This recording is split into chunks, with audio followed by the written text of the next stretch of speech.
So hello मेरे प्यारे श्रोता, क्या हाल चाल। बढ़िया। चलते हैं कहानी की तरफ। उससे पहले हमारे चैनल पे बहुत प्यारी सी स्ट्राइक आ चुकी है। किसी बहुत ही अच्छे इंसान ने ये काम किया है। सो सो अब ऐसा कुछ ना हो तो मुझे संभल के बोलना पड़ेगा। तो स्ट्राइक से बच सकते हैं हम। अभी मुझे बोलना तो बहुत कुछ था, बट फिर से स्ट्राइक ना आ जाए तो अभी मैं उस भले इंसान के लिए कुछ बोल भी नहीं सकती। ठीक है, जो भी है, ठीक है। चलो कहानी की तरफ चलते हैं। बाय द वे, मुझे गुस्सा नहीं आया, मुझे लिटरली बोलूं हंसी आ रही थी। ऐसा एपिसोड मतलब जिसमें झगड़ा हो रहा है, ठीक है, उसमें रिपोर्ट कर लिया। वो भी कैसे कंटेंट, ऐसे वैसे कंटेंट वाला। उस पे आया स्ट्राइक।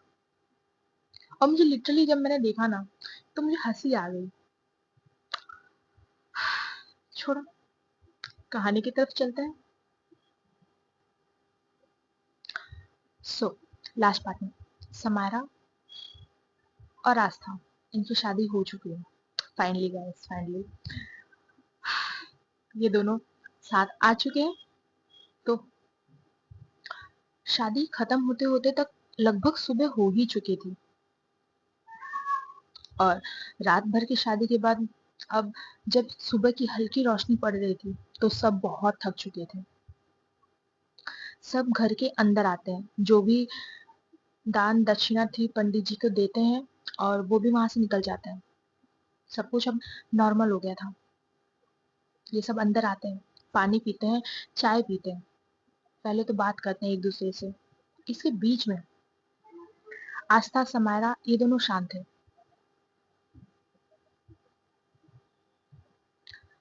तभी दादी मेड्स को ऑर्डर करती हैं कि जो रूम है इन सब के लिए रेडी कर दिया जाए, बिकॉज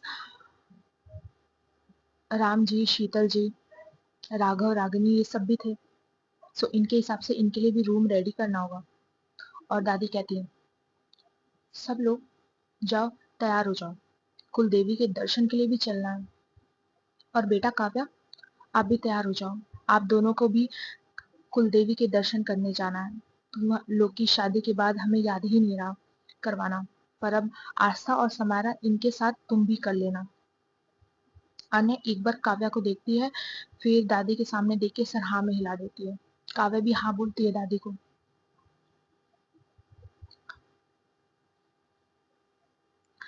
तभी राघव रागिनी के कान के पास आता है और कहता है, भाई आस्था ने तो सच में बाजी मार ली यार, मतलब फाइनली शादी हो ही गई इन लोग की।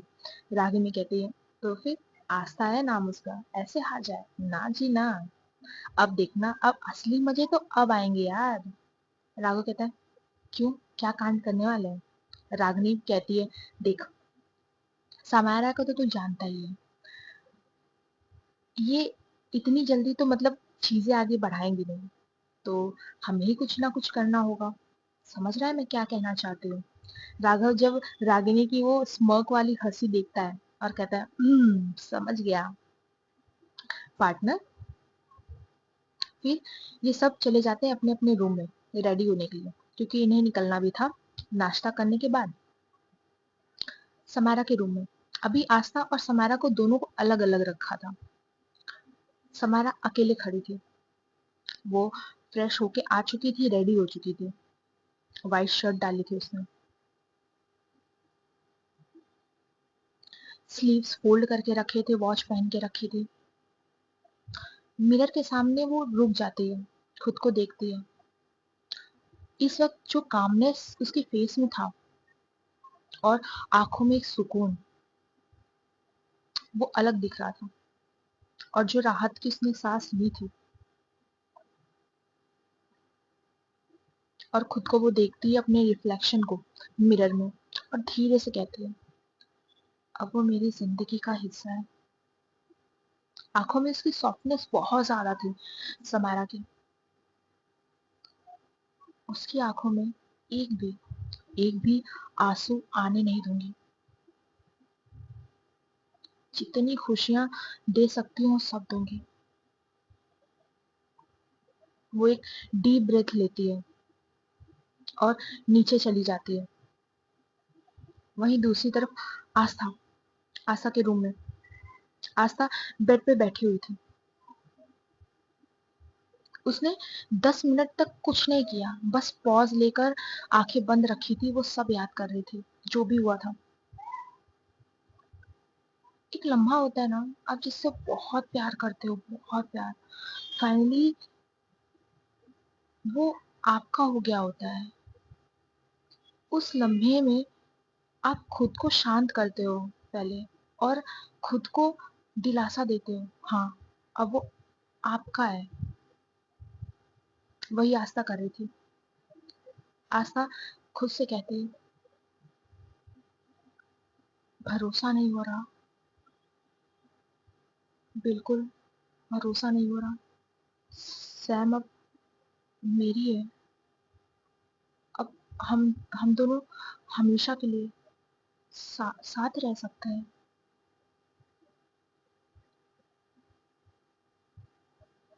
आस्था धीरे से जाती है, अपनी उंगलियों से अपने मंगलसूत्र को छूती है, जैसे वो कोई सपना देख रही हो। बट ये सपना नहीं था। वो उस मंगलसूत्र को अपने लिप्स तक लाती है, उसे बहुत प्यार से चूम लेती है। अब वो खड़ी होती है, मिरर के सामने जाती है। हम्म, सुहागन वाला रूप।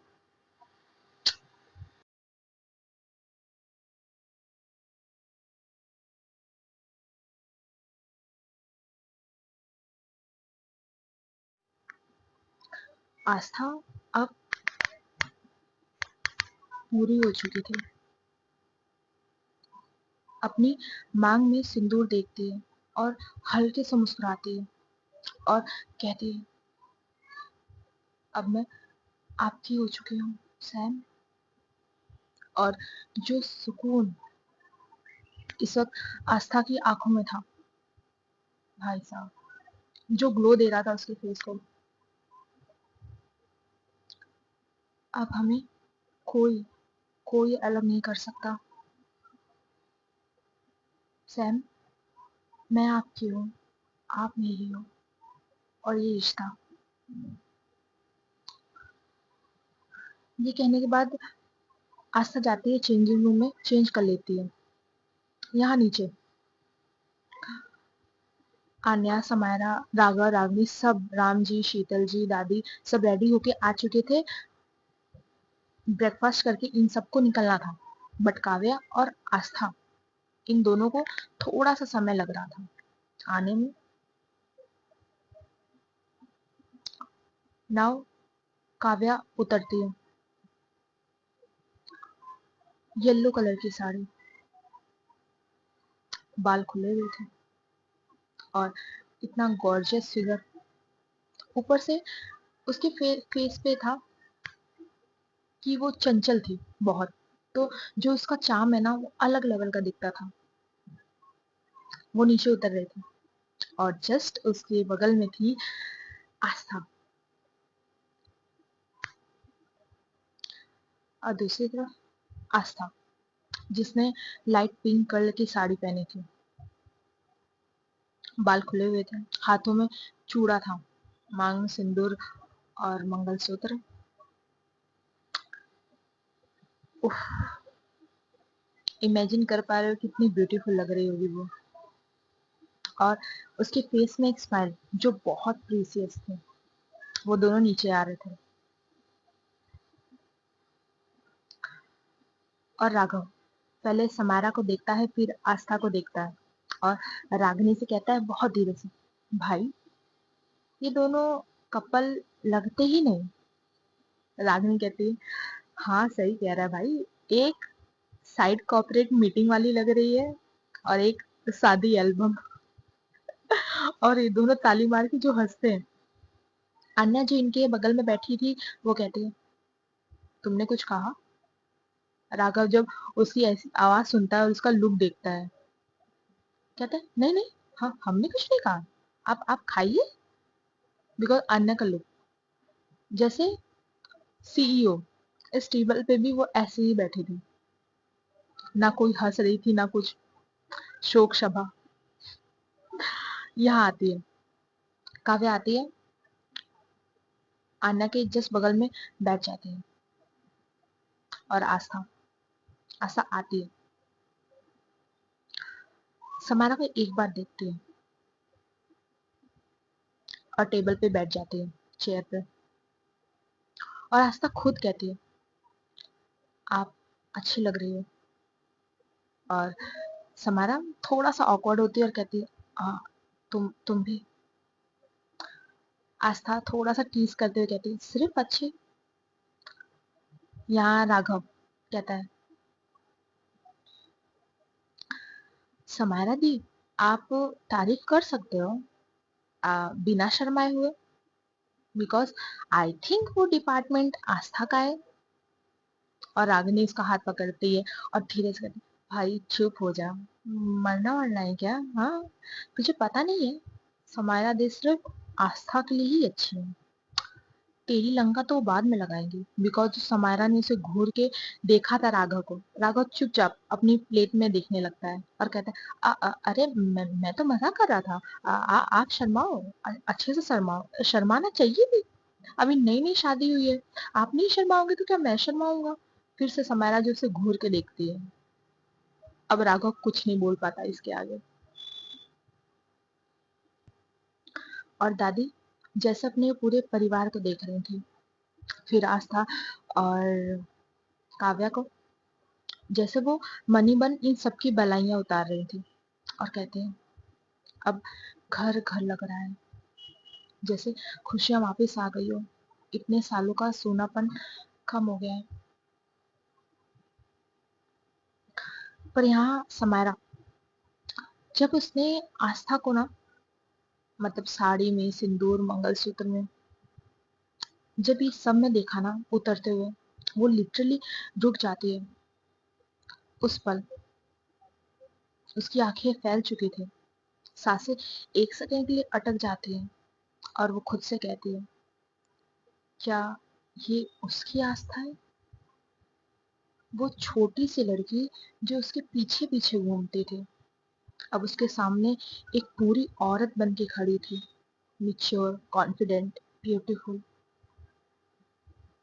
समारा बस देखते रह गई थी, और उस पल आस्था ने भी ये चीज नोटिस की थी, उसके फेस पे स्माइल आ चुकी थी। अब सब अपना ब्रेकफास्ट कर रहे थे।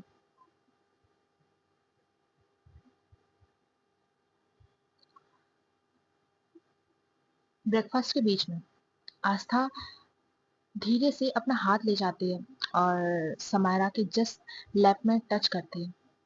समायरा जो खा रही थी, एक सेकंड के लिए वो रुकती है, हाथ को देखती है, फिर आस्था की तरफ देखती है। आस्था बहुत स्लोली, थोड़ा टीजिंग वे में कह रही थी, वैसे आप उस वक्त मुझे ही देख रही थी ना? यहाँ समायरा हल्की सी हिचकिचा जाती है और कहती है, मैं बस। आस्था कहती है, बस क्या? अगर मैं अच्छी लग रही हूँ सैम, तो आप बोल सकते हो, अब तो आपके पास हक भी है। हुँ? यहाँ समायरा थोड़ा सा ऑकवर्ड हो जाते हैं, और फिर सांस लेती है गहरी और कहती है,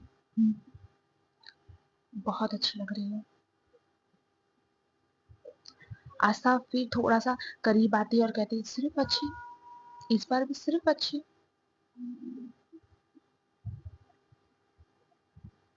और जब आस्था थोड़ा सा समायरा की तरफ झुकी थी ये कहने के लिए, तो जो उसका पल्लू है ना, उसने प्रॉपर पिन नहीं लगाई थी, सो उसका पल्लू थोड़ा सा स्लिप होता है।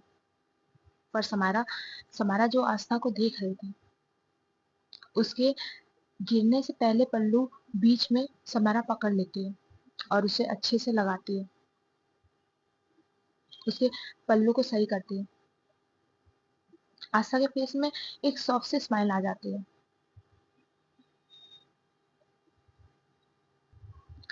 यहाँ आस्था बहुत स्लोली कहती है, केयर तो करते हो आप समारा, जरूरत थी?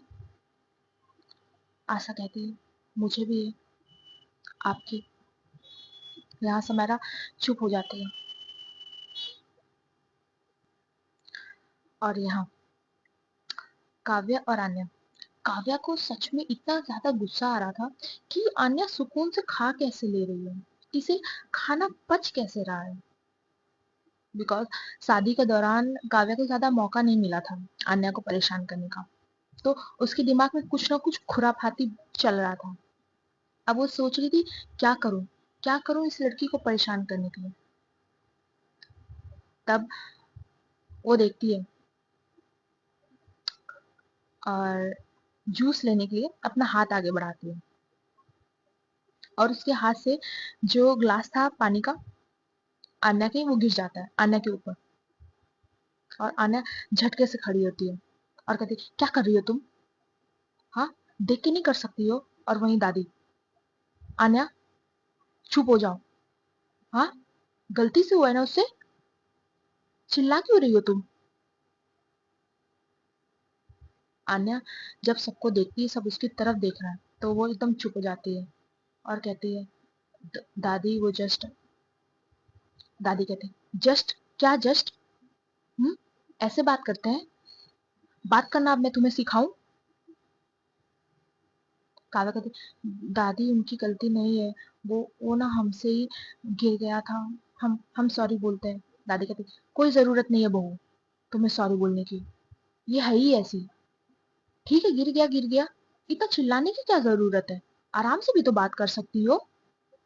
अनान्या काव्या को देख रही थी, जो इससे चिड़ मच रही थी, वो जानती थी कि ये फिर से आन्या कर रही है, सॉरी काव्या कर रही है। एंड काव्या कहती है, दादी आप गुस्सा मत करो, हम इन्हें ले जाते हैं कपड़े बदलवाने के लिए। आप शांत हो जाइए, मत डांटिए इन्हें। दादी कहती है, क्यों? वो बच्ची है? नहीं, वो 2 साल की बच्ची है, जब तुम उसके पीछे पीछे जाओगी, उसे कपड़े दोगी। हाँ, तुम बैठो, ब्रेकफास्ट करो, और अन्य तुम जाओ और चेंज करके आओ। और अगली बार से अगर मैंने तुम्हारी इतनी आवाज सुनी बहू के ऊपर, तो तुम याद रखना, मेरा डंडा होगा और तुम्हारी पीठ। मेरे लिए अभी भी तुम बच्ची हो, ठीक है ना?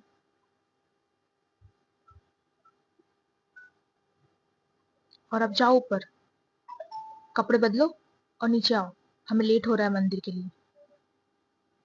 जी जी दादी, हम आ रहे हैं 2 मिनट में बस। अन्य ऊपर जाते हैं, उसने शर्ट पहन रखी थी, उसे बहुत गुस्सा आ रहा था। वो अपने कॉलर को पकड़ती है और खींचती है जोर से, उसके 3-4 बटन वहीं के वहीं टूट जाते हैं। फेस पे बहुत गुस्सा दिख रहा था, और वो खुद से कहती है, काव्या तुम्हें जो करना है ना करो, मैं बस इसलिए शांत हूँ क्योंकि कहीं ना कहीं गलती मेरी थी, उसका पछतावा मुझे अभी भी है, ठीक है ना? और ये कह के अन्या जाती है, वार्डरोब से वाइट शर्ट निकालती है वो भी, और पहन लेती है। और यहाँ नीचे अब सब कार की तरफ जा चुके थे। राघव रागनी एक में, राम जी, शीतल जी, दादी जी एक कार में, काव्या आन्या एक में, और आस्था और सैम एक कार में। ड्राइवर सब गाड़ी चला रहे थे।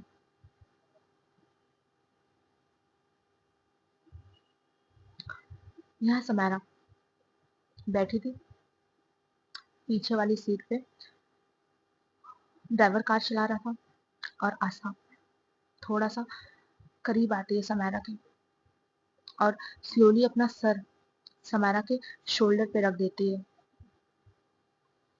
समारा जो फोन में कुछ चेक कर रही थी, उसकी फिंगर मूवमेंट वहीं के वहीं रुक जाती है।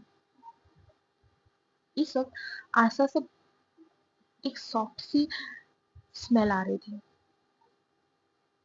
समारा उसे फील कर पा रही थी।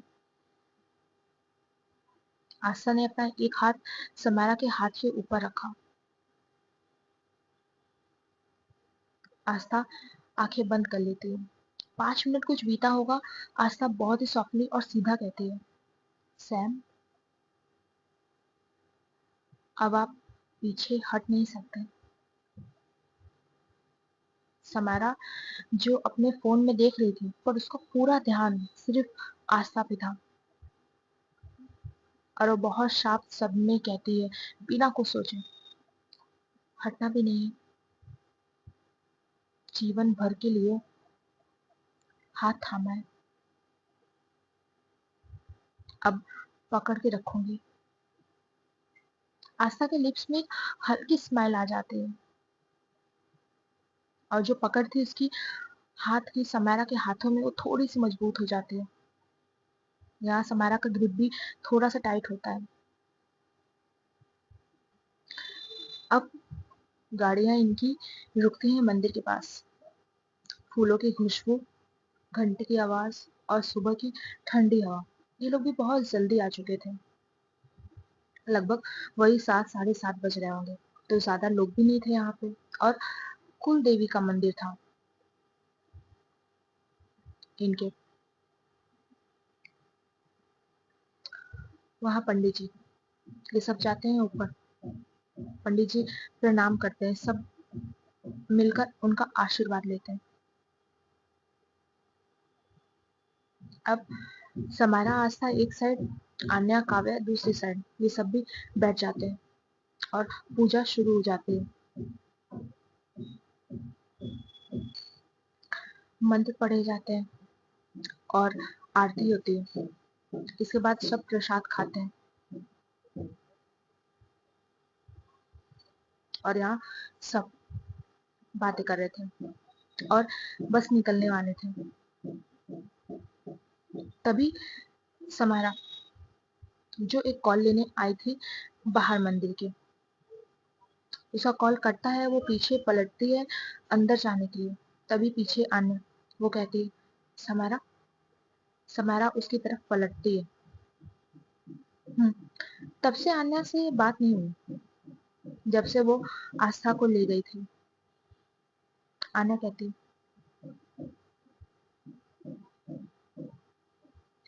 क्या हम बात कर सकते हैं? समारा कहती, साइड में चलते हैं। तो ये दोनों सबसे थोड़ा सा दूर चले जाते हैं, पर मंदिर के जस्ट पास ही रहते हैं, पीछे वाला हिस्सा कह सकते हैं। और यहाँ आन्या, अन्ना के फेस में जो भी होता था समायरा को देखकर या फील करके, इस वक्त कुछ नहीं था।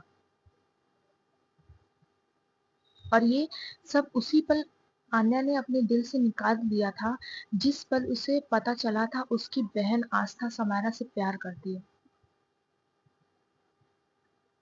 अब समायरा को सोचना भी आन्या के लिए पाप जैसा होगा। उसकी बहन का प्यार है वो सोच भी नहीं सकती समायरा के बारे में। इसलिए वो जो भी फील करती थी टुवर्ड्स समायरा, उसे सब दबा लिया था। क्योंकि आन्या आस्था से बहुत प्यार करती थी। ये दोनों एक दूसरे के सामने खड़े थे। आन्या कहती है, समारा, हमारे बीच जो भी हुआ, या मैं तुम्हारे कंपनी में आई अपनी पहचान बदल के, जो भी हुआ वो सब भूल जाओ। और अब मेरी बहन का ध्यान रखना। उसकी आवाज में कड़कपन था, जैसे वो वार्न कर रही हो समारा को कि उसकी बहन को तकलीफ देने की सोचना भी मत। उससे कोई तकलीफ नहीं होनी चाहिए। यहाँ समारा अपने दोनों हाथ फोल्ड करके आन्या को जस्ट आराम से कामली देखती है। समारा सिर्फ आस्था के लिए अच्छी थी, बाकियों के लिए नहीं। समारा उसकी आंखों में सीधा देखती है, बट कुछ कहती नहीं। और यहाँ आन्या, वो कहती है, अगर उसे थोड़ी सी भी तकलीफ हुई ना, तो तुम्हारे लिए सही नहीं होगा।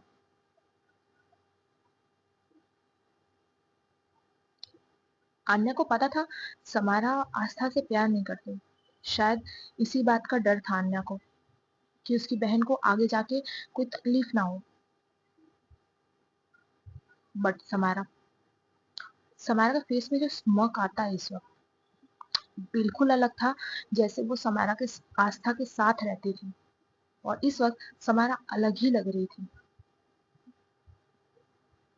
वो प्यारा चेहरा, वो कामनेस सब जा चुका था। अब बहुत कंट्रोल और स्लो वे में वो कहती है, वो मेरी है। हुँ? बचपन से उसका ध्यान रखा है मैंने, अब भी खुद से ज्यादा रखूंगी।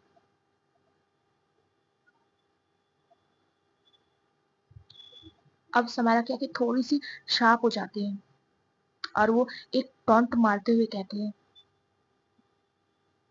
आन्या चौहान, पर तुमने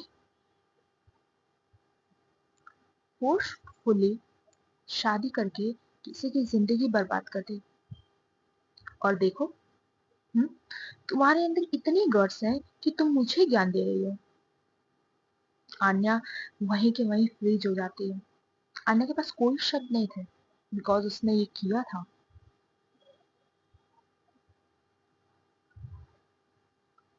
तुम्हें पता है आन्या, मुझे किन लोगों से नफरत होती है? जिसने खुद गलतियां 100 करके रखी हैं, पर वो दूसरों को ज्ञान ऐसे देते हैं जैसे वो सब कुछ हो। Like you. मुझे पता है तुमने शादी की, फोर्सफुली किया। ऐसा क्यों किया, मुझे वो भी पता है। यहाँ अन्य को लगा नहीं था कि समायरा को ये सब पता होगा, बिकॉज अन्य ने बहुत सब कुछ शांत करके ये सब किया था। किसी को तक इस बात की भनक नहीं थी, काव्या के अलावा। बट यहाँ समायरा, उसे पता था। समायरा कहती, "हम्म, क्यों किया था तुमने ऐसा? ताकि काव्या की शादी मुझसे ना हो, और आस्था कभी अकेले ना रहे।" अन्या बिल्कुल साइलेंस हो गई थी। एक शब्द भी नहीं था उसे कहने की कुछ कहने के लिए। नाउ समाया का स्मग गायब हो जाता है, वो थोड़ी सीरियस हो जाती है। पर आन्या, क्या ये सही था? एक पॉज। अगर तुम्हारी बहन के साथ कोई ऐसा करता, तुम्हें सही लगता? आन्या का जबड़ा तुरंत टाइट हो जाता है ये सुन के। उसकी मुट्ठी कस गई थी गुस्से से। गुस्सा आ रहा है? हाँ आन्या, आना भी चाहिए। जो तुमने किया है वो माफी लायक नहीं है। और भी रास्ते थे, पर तुमने यही क्यों चुना? जब तुम्हारी बहन को तुम्हारी हकीकत के बारे में पता चलेगा, क्या लगता है उसे खुशी होगी? हम्म? कभी सोचा है?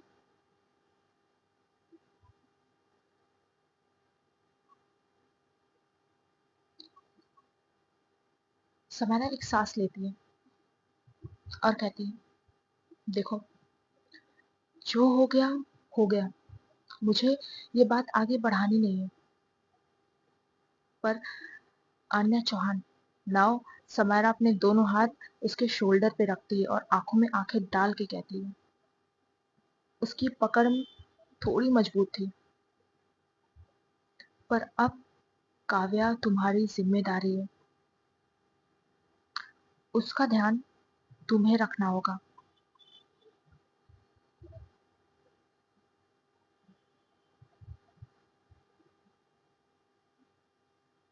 वो तुम्हारी जिम्मेदारी है। कभी सोचा है उसे खुद को उसकी जगह रखे? जिसकी जिसके साथ शादी हो रही थी उसने मना कर दिया और दूसरी ने उसके साथ जबरदस्ती शादी कर ली। वो भी इंसान ही है। और तुमने तुमने क्या बाकी रखा?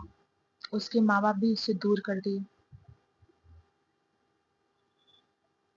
और देखो, वो लड़की इतनी अच्छी है कि उसने एक बार भी तुम्हारी दादी या आस्था को ये चीज नहीं बताई। वो बता सकती थी। क्या तुम उसे रोक लेती? हम्म? चीजें सोचो और भागना बंद कर दो। जो तुम खुद से भाग रही हो वो भागना बंद कर दो। बट थोड़ी दूर पिलर के पीछे कोई खड़ा था जो इन सब की बातें सुन चुका था और उसके आंखों में था आंसू। पर वो आंसू उस लड़की ने गिरने नहीं दिया। काव्या थी। तो सिर्फ तो मैं सिर्फ एक प्लान थी। क्यों? उसकी भी मुट्ठी कस गई थी। आंखों में दर्द था, उससे भी ज्यादा गुस्सा। आन्या चौहान, तुमने मेरी जिंदगी का मजाक बना दिया। अब उसकी आंखें एकदम ठंडी हो गई थी काव्या की। और वो कहती है, अब मैं भी तुम्हें आराम से जीने नहीं दूंगी। और यहाँ आस्था और बाकी सब खड़े थे। अन्या, काव्या समायरा का वेट कर रहे थे। जैसे ही समायरा वापस आती है और आस्था तुरंत उसके पास जाती है और आस्था के फेस पे ना एक घबराहट सी थी कि सैम चली तो नहीं गई उसे छोड़कर। आस्था बहुत ही सॉफ्टली कहती है, आप कहाँ गई थी?" समायरा कहीं ना कहीं अपनी आस्था के मन की बात जानती थी, समझती है। इसलिए उसका हाथ पकड़ती जैसे वो उसे काम कर रही है और कहती है, बस वो कॉल आ गया था ऑफिस से, और कुछ नहीं। चले? आस्था सर हाँ में हिलाती है और ये सब लोग निकल जाते हैं घर के लिए।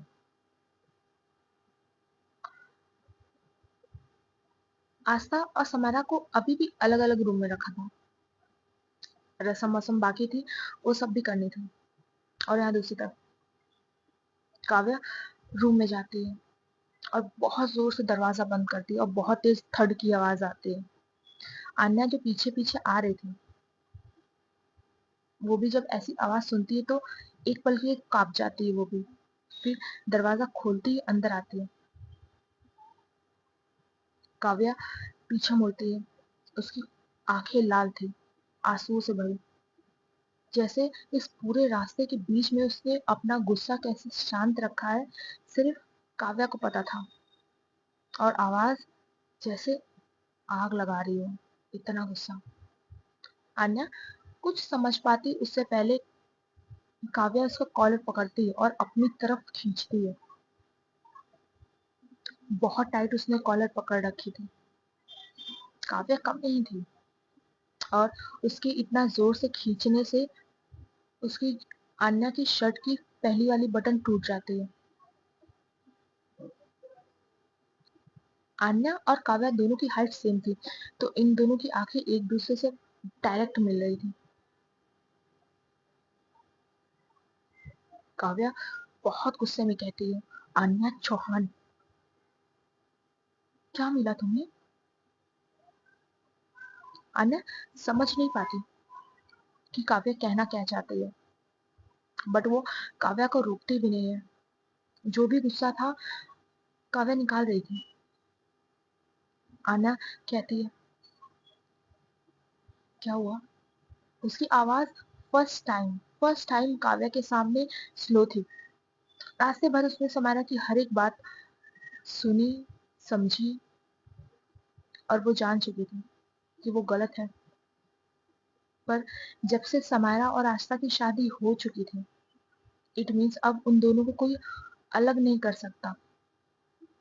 इसके बाद आन्या का जो डर था कि काव्या समारा आस्था को अलग कर देगी, वो भी हट चुका था। और काव्या के लिए गुस्सा भी अब उसके दिल में नहीं था।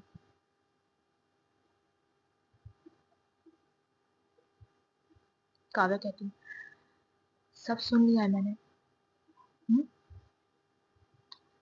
तुम दोनों की बातें सुन ली है मैंने। क्या मिला तुम्हें आन्या? क्या मिला मेरी जिंदगी बर्बाद करके?" उसकी आंखों में जो दर्द था, आन्या वो तक फील कर पा रही थी। आन्या बुरी नहीं थी, बट उसकी बहन के लिए उसका प्यार, वो उसे बुरा बना चुका था। एक लंबा साइलेंस हो चुका था। काव्या जैसे अन्या के कुछ कहने का इंतजार कर रही हो, बट अन्या कुछ कहती नहीं। काव्या उसकी कॉलर छोड़ती है और उसके चेस्ट में बहुत मारती है, बहुत। और अन्या को पेन फील हो रहा था। और काव्या फिर उसका कॉलर पकड़ती है, खुद के करीब करती है और झिंझोड़ते हुए कहती है, तुम्हारी तुम्हारी जिद की वजह से मेरे पेरेंट्स तक मुझसे बात नहीं करते। और जो आंसू उसने अभी तक रोके रखे थे काव्या के, अब वो निकलते हैं। अब वो निकलते हैं। काव्या टूट चुकी थी। तुम समझती भी हो तुमने क्या किया है? तुमने मुझे कहीं का नहीं छोड़ा। उसके आंसू, उसकी तकलीफ, आन्या अपनी मुट्ठी कस लेती है, पर वो चुप थे। वो जितना गुस्सा था आन्या का निकाल देना चाहती थी।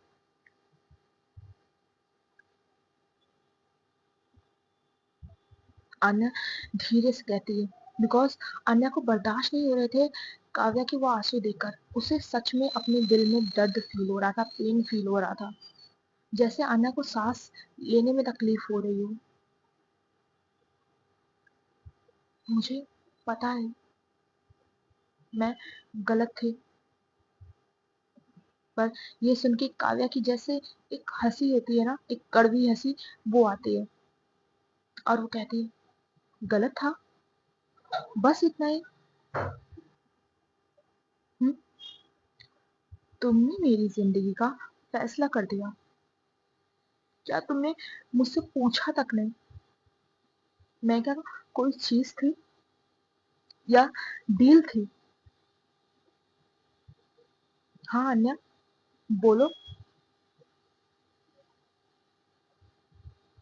अन्या बोलना जैसे चाहती थी, पर क्या बोलेगी वो? मैंने जो किया आस्था के लिए किया। अब काव्या को जो गुस्सा आता है, उसकी पकड़ उसे कॉलर पे और टाइट हो गई थी। और काव्या बहुत जोर से चिल्ला के कहती है, तो मैं क्या थी? हाँ, कोई बैकअप प्लान थी मैं, या तुम्हारा सेक्रीफाइस थी? हाँ, तुम्हारी बहन की खुशी के लिए तुमने मेरी पूरी जिंदगी जला दी। क्यों? और ये कहते वक्त भी उसके आंखों से बस आंसू बह रहे थे।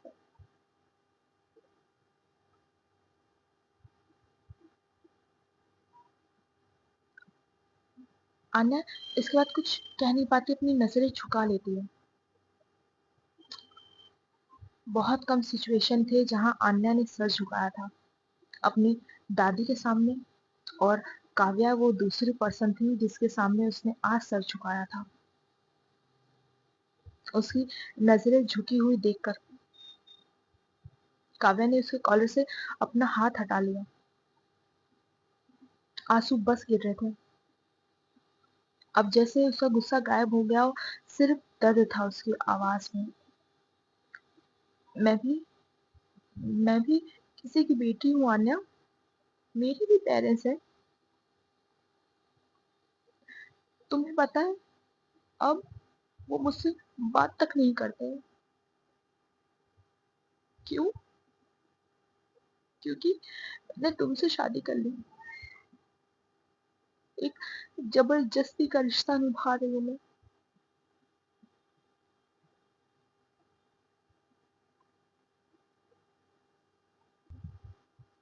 सो गाइस, आज का पार्ट यहीं रखते हैं, मिलते हैं हमारे नेक्स्ट पार्ट में। बाय बाय, जय राम सिया राम। अपना ध्यान रखना और अपनों का भी ध्यान रखना। हम्म? चलो, बाय बाय।